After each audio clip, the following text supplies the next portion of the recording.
A Memphis nonprofit says it has a piece of the puzzle to solving homelessness in the Bluff City.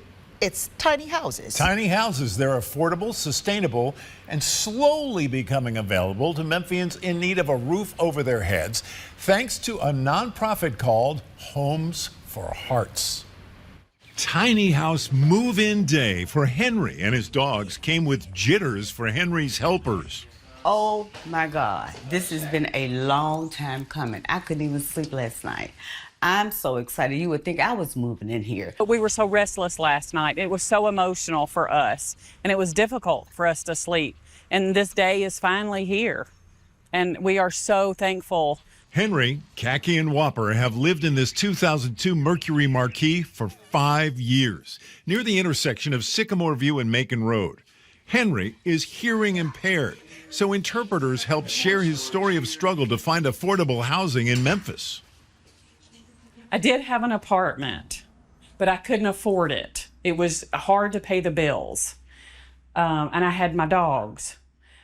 And I kept searching. I moved into my car, and I kept searching, and I kept searching. And I couldn't find anything for many years. Henry finally turned to Bridges West, an agency that serves the deaf and hearing impaired in Memphis. He came to us and he said, you know, I think it was one of the coldest months. And he finally decided, I can't do this anymore. So we contacted Zach, of course, through Bridges West. Zach Waters founded Homes for Hearts after becoming friends with once homeless Memphian Lee Brown, who passed away safely housed, finally, in 2018. I was on the streets for 20 years and 7 months. From February 2nd, 1987 till October 2nd, 2007. Waters became so enthusiastic about solving homelessness, he made a docu-series about Lee Brown called A Lee Dog Story, a nickname Brown gave himself. My first little docu-series was a story about Memphis and about homelessness in Memphis. And through those stories, I became really inspired to help shift the paradigm. Waters devoted himself to studying Memphis homelessness. His nonprofit, Homes for Hearts, slowly raised donations to build tiny houses. This is 280 square feet, believe it or not, right behind you. And it is technically a 4-room home. So you've got a living room in the front, you've got a separate kitchen, a separate bathroom, and a separate bedroom in the back.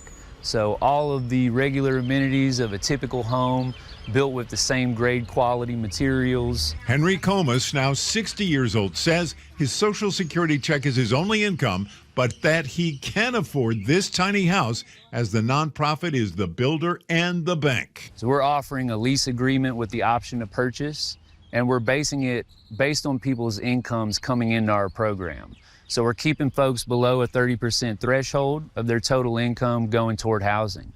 So Henry, with his very low income, he's not just going to be able to rent this home, he's going to be able to own it. Waters says if Henry makes his payments each month, he could own the home and land, currently worth $48,700, within 11 years.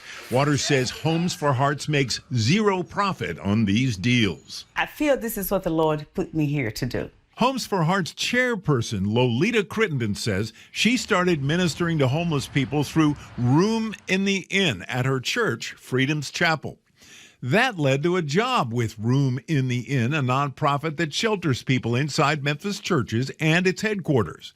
Ultimately, Crittenden says she felt a call to lead Homes for Hearts, a flicker of hope for the homeless. Yes, there's light. It gives them hope, you know, because homelessness is not going away. It's not going anywhere.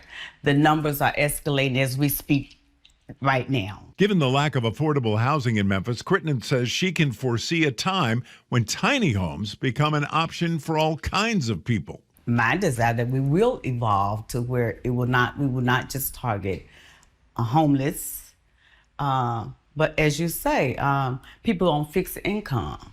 But housing the homeless remains the burning passion of Homes for Hearts. Henry's is the nonprofit's 4th tiny house. Others are in the Beltline and Orange Mound. Generous donors paid every penny of the cost. We are totally relying on public and private funding. We do not currently accept any government funding. and we're relying on the general public. After 5 years in his old car, Henry, Kaki, and Whopper have a new tiny house to call home. So what do you think of it? I am so happy. It's great. You know, it's been a struggle to see him without a home, and now that it's finally happened, you know, and so much love given. The house is small, but the love and time and struggle to bring it to Henry is far from tiny. And so Henry loves his tiny house, and volunteers built a fence this weekend so his dogs now have a backyard to enjoy. But we learned a painful twist to this story. Homes for Hearts had an open house last weekend, May 10th and 11th, to show the splendid little home to the neighborhood. The nonprofit removed the protective plywood from the windows and front door, and burglars broke in overnight before Henry moved in, ripping out the new fridge, the oven, the water heater, even the toilet. Homes for Hearts replaced everything, but the burglary increased costs for the nonprofit significantly.